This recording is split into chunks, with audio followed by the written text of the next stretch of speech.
भैया के ससुराल के छौरी तोरा हटल के घरा में दुइयो भैया के ससुराल के छौरी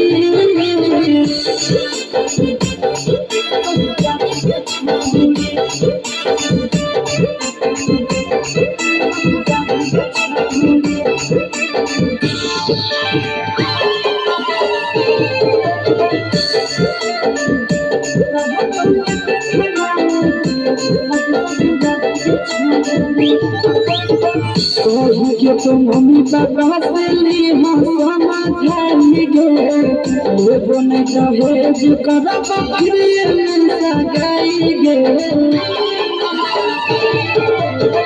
कहे के तो मम्मी पापा के ली हम समझाई गे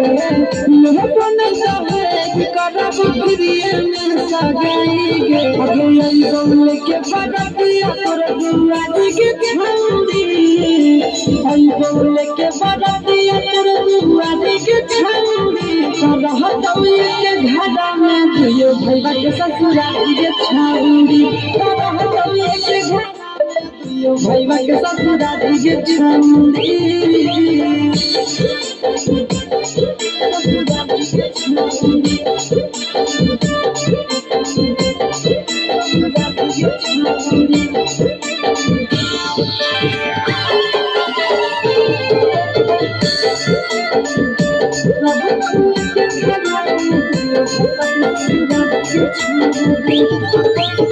मम्मी के तोरा दाना दयतना सुख लगे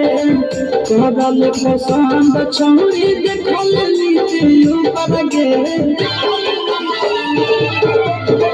मम्मी के तोरा दाना दयतना सुख लगे